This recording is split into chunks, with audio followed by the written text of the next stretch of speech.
Hello guys, welcome to the Tactical Dad channel. I'm going to be explaining why you need at least $1,000 to get into all this equipment to get you going in your journey in shooting.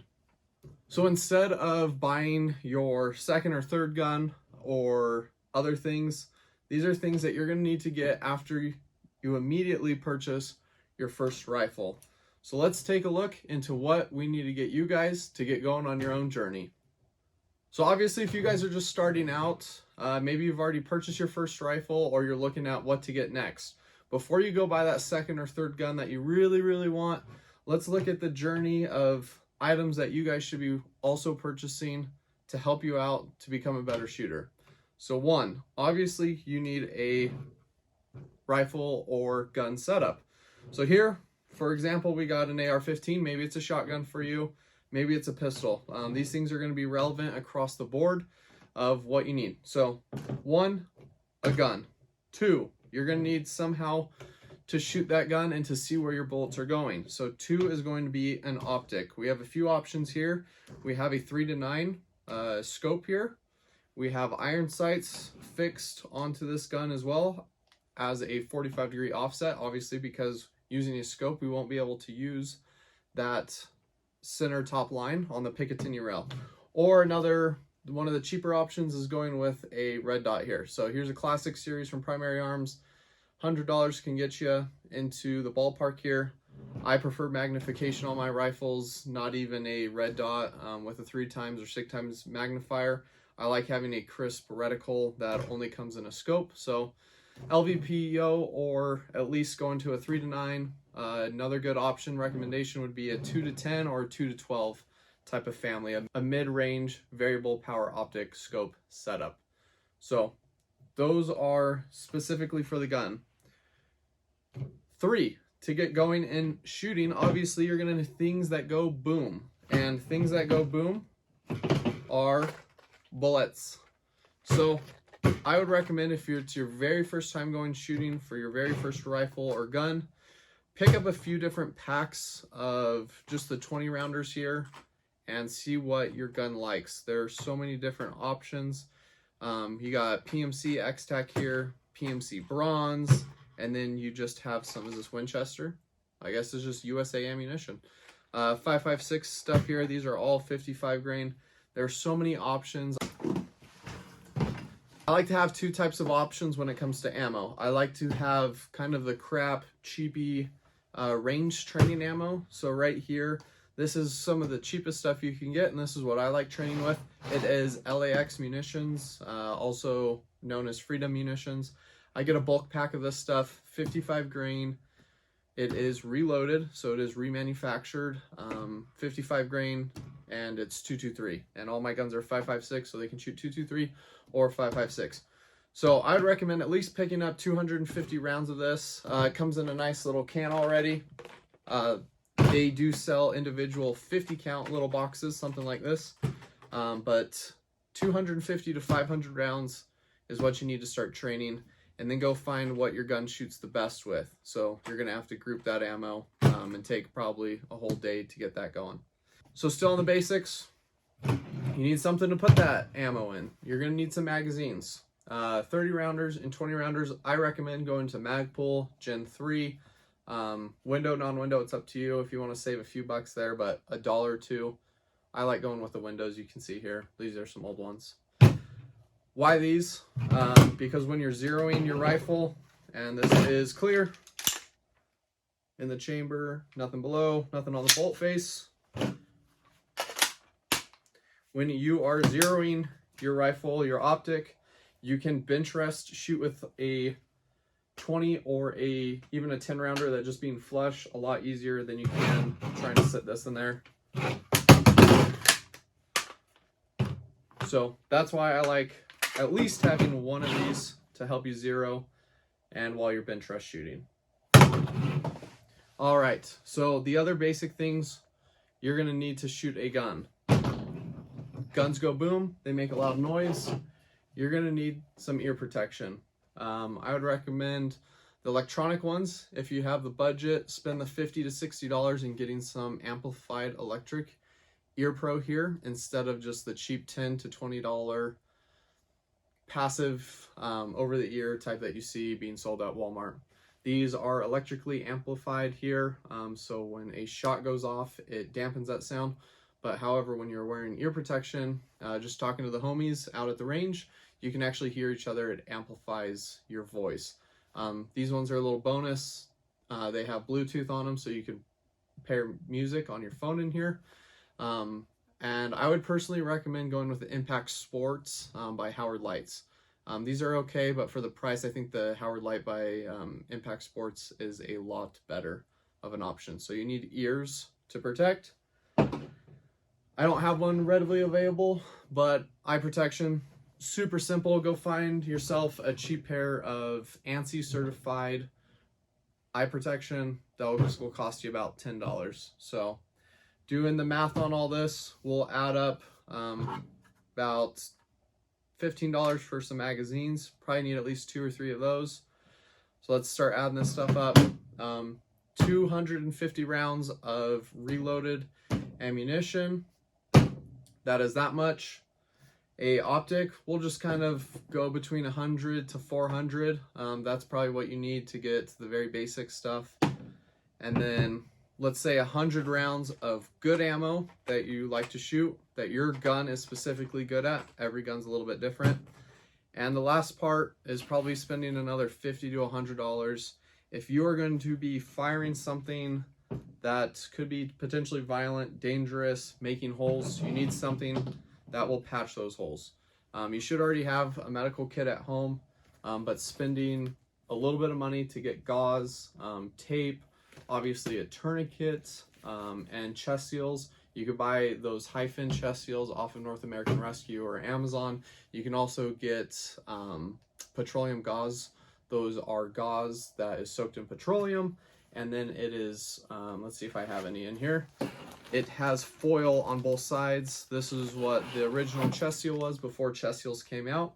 And you could tape 3 sides, make you a chest seal out of these type of things using that foil. You need some simple gauze packs, just things to stop the bleed type of kit. Be a responsible gun owner, have a medical kit on hand and ready to go. So that is step 1 of everything that you need, the basics to get shooting. So let's move on to step 2 here. All right, so a different gun here for you guys to look at, but I wanted to stop here and add this up real quick. So before we go on to the extras of kind of step 3 and 4, obviously you saw the math from just step 1. So adding up, getting a gun on top of that all, and your entry of other things as well, you are now at $1,050, give or take, right, a little bit. Just keep in mind, say you get a good deal on a firearm online, you have to have it shipped to your local FFL, you have the transfer fee in there, taxes, other things, maybe other things you have to pick up, and gas. It's all going to add up, right? So we're over $1,000 for the first 2 steps. So this is going to be at least $1,000 to get into. Take your time. It's probably going to be a process of years to come of getting other firearms, but make sure you build that good base, guys, of what I'm describing. Get a good, decent entry-level gun that's going to last you. Invest in some decent entry-level optics, right? Things that are going to last you and you just won't have to replace, that you can build upon in your future skill set as you evolve through this hobby. If it being target shooting again, competition shooting, emergency preparedness, whatever you guys are in this hobby for, I hope that you guys are able to watch and learn from this video. Stick around for what's to come in step 3 and 4. Talking about it, this is a great budget entry option. This one's a little bit different. This is a 15-22, so even though it looks like an AR-15 here, it is clear. Safety check. This is a 22 caliber Smith & Wesson.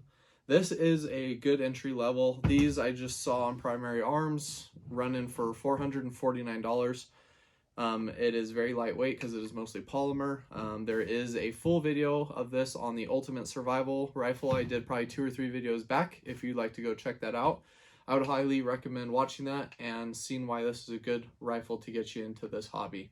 So here we go. Let's look at the rest of everything that you guys may need for shooting, and probably going to spend another $1,000 here. I just wanted to stop the math adding up because we already hit our $1,000 price mark. So let's check out the rest. These are no specific order within the groups here. These are just the specific generalized groups. So you have everything to shoot now. Congrats, you're there. Let's go to the range. What else do you need to pick up before you head out to the range? One, most important to me, would be targets. You need something to shoot at. Thanks to a guy named Jeff Bezos, you probably have plenty of boxes at home and you could cut your own targets here. So these ones I use down and around the house just to use for dry fire. But if you're shooting up really close, this will get you some good accuracy practice. Cut your own small targets out of cardboard. You can look up measurements for competition style ones and replicate those at home. There's no need to go buy targets. And then you can make some bigger ones here. And instead of also buying other targets, you can just draw them up, do a little arts and crafts at home. Score yourself. You can look up again other types of targets and score new measurements. But here's the basic one that I have. 1.5, we'll call 10 in the center bullseye. Do some competitions with yourself, or if you're shooting against a friend that's teaching you, got you into this stuff, thank them for blowing your budget and now your money's all gone. So do a competition, see if they'll buy you a box of ammo if you win. So targets, you need something to shoot at. Just don't go out there, guys, and shoot at freaking rocks. You can take boxes and stand them up in the ground, put some dirt in there so they don't tip over. So those are some go-to good first targets. Number 2 in this group would be a gun cleaning kit and lubrication maintenance type of equipment. So here I have a small kit that goes with me to the range, have a cut down toothbrush and a just gun lube. Anything they sell, if you want to get crazy into it, look up videos, you can spend all day on that stuff. Buy yourself some CLP gun lube type of stuff. And this is a little kit I have that goes with me to the range. I have another gun wipe that's lubricated with gun rim oil. And then a small pack here of just like the little gun 4x4, 2x2 gun patches for cleaning if you need to get some dirt and grime off. Q-tips also work well for me. They leave a little bit of that cotton residue off, but they work. So gun cleaning, that's the basic stuff. You got to keep your gun lubricated. It's metal on metal parts. Don't neglect your gun. Other tools and more advanced type of cleaning stuff. Tools, all the guns and optics have specific torque specifications. You could pick up something like this. They usually go for 70, 80 bucks. I picked this up because it was on sale at Walmart for $35. I don't know if that's what was going on, if they're getting rid of this. This is a Torx wrench. It is adjustable from 10 pounds up to 60 pounds. So if you guys are just checking your screws on your gun, putting on optics, moving your optics around, you need something specifically to torque them down. Maybe you have a friend. This is kind of later on, but this is a great thing to make sure that your optic is zeroed and staying zeroed. So this will usually also go to the range with me. This is the bigger one.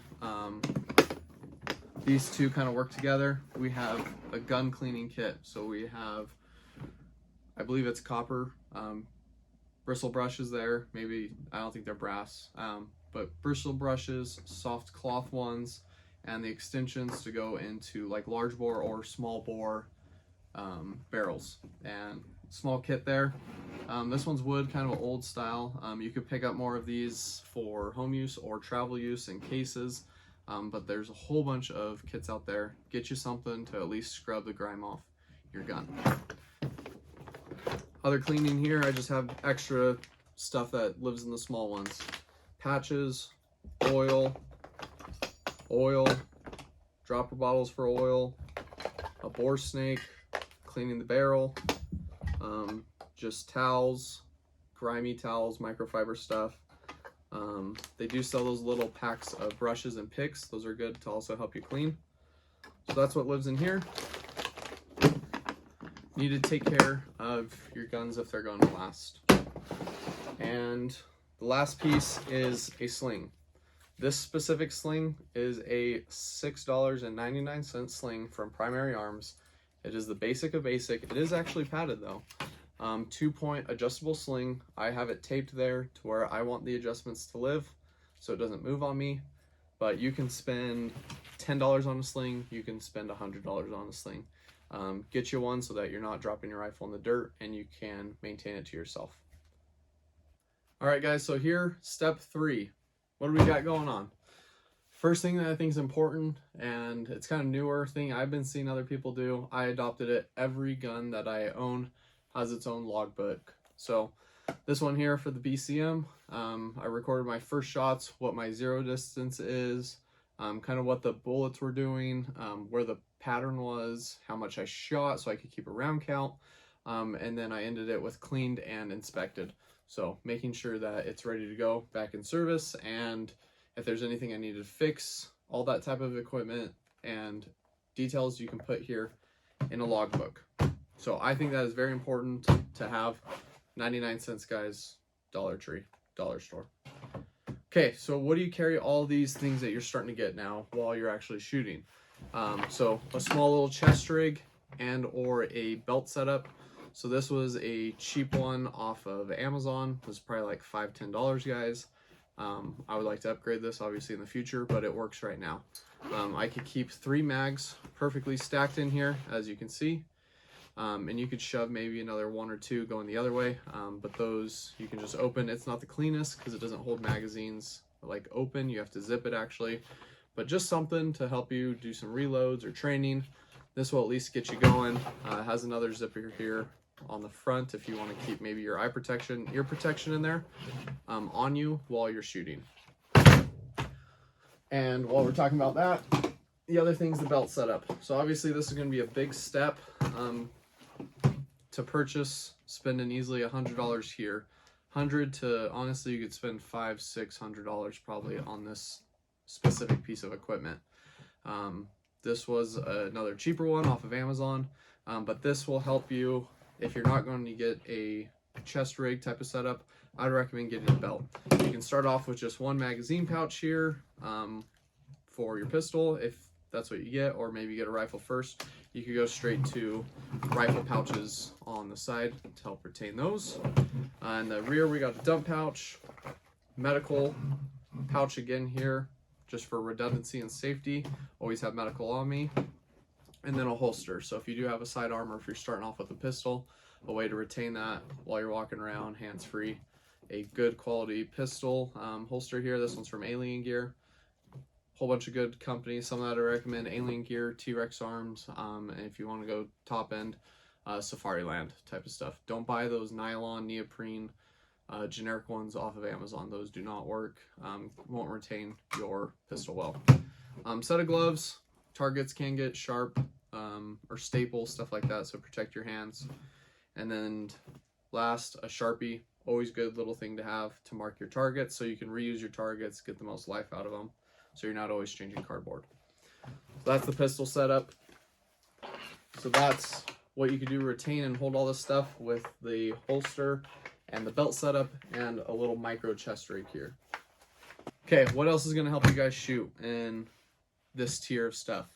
So sandbags or some type of rest. You could get one with like kind of bean bags. These were cheap. These are $10 off of Amazon. I did have to go to Home Depot and buy my own sand to fill with them. But something that's going to help you be accurate in zeroing your rifle. You don't always have to use this type of stuff, but it definitely helps when you're trying to be accurate, shoot a little bit longer range, stuff like that. Another thing you guys need to keep and need to have is tools. So as you can see here, all these little things I buy, they usually all come with their own little Allen keys here. Keep those. It is a good idea. I started labeling some that I keep separate for specific things so you actually know what they are. So keep tools that you know that are going to repair your rifles if you need to tighten up a bolt, take something off to re-put something back on, change accessories, stuff like that. As we're talking about shooting a little bit more accurate, some other, we'll say, essential upgrades. So maybe it's a vertical foregrip here on another piece of pick rail that you need to add to your key mod or M-lock slots. Vertical foregrip here, or you could go with an angled foregrip or a hand stop, a barrier stop, barrier rest, anything like that. That's going to help you hold and maintain that rifle and or any type of firearm and get that accurate fire. So it's a little bit more comfortable for you guys at the end. A range bag here. This goes inside of a like Costco sized big storage tote, and this is what I have for my target type of setup. So for boxes and cardboard, and you're going to upgrade a little bit here, going to sticky targets that break, just a little bit more higher visibility, and you have a multiple. You pick these up for like 10 bucks, and they come in a pack of, I don't know, 10 to 20. Spray paint, if you need to label targets. You need to get a nail gun, and or you need to have tape as well, and or these alligator type style anvil clamps to hold your targets up. So whatever you're going for, one or the other, or have a lot, a few. I like having a variety of way to hang targets in case anything happens. Extra staples and a good old thing of tape. There's always some extra ear pro that lives in here. Another marker, extra staples. These good little, if you don't want to use other tape or a Sharpie marker, having little stickers to cover up your holes is also great. And a lens cloth for your optics, and little ear pro in case you forget yours, something like that. So that's what lives in the range bag. If you guys do want to upgrade, talking about targets here, carry the spray paint to label targets. So if you're going for a steel setup, that's at least going to cost you another $100 to $300 just to get a basic one. So these are really small, good for up close type of training. But if you guys, honestly, I like the 10 to 12 inch type of round or square style gongs, even silhouettes.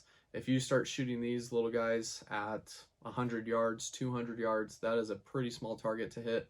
It is good if you are an accurate, really consistent shooter, but those are a little small, so I'd upgrade at least to the 10 inch, 12 inch type of gongs. And then however you're going to hang your gongs, off of an A-frame, off of a T-post, off of building your own wood stands, which what is I've done. Build a wood stand out of 2x4s and then screw this on with like a big old bolt to hold it on there. So that is group number 3 of the things that you need to get going. And as you can see here, we're starting to accumulate a lot of things. So last step, step 4, is going to be all the type of extra accoutrements, accessories that are really going to get you to the next level. Last thing here, these are little accessories, extra things that are going to help you. Again, kind of know in order, but something to carry your rifle in, some type of case. If that's like a nice tactical one here, with attachments, you can put your magazines in, you could put your ear protection, eye protection, you could put your spare parts, your cleaning kits, all in these pockets. You could put 2 rifles in here, you could get the double, all that kind of stuff. A nice case or something to carry your rifle in to and from, so it's just not sitting out there in the open. This is a very simple type of one. These are like, go for $20, $30, little simple rifle case. Obviously this will not fit some guns, more for like long range type of rifles, bolt action hunting rifles, but there you go, something to keep your gun in, keep it safe, keep it padded, out of sight, out of mind. All right, spare parts. Guns have parts that are just going to go out, they wear down, they need to be replaced. And one of those big ones is a bolt carrier group.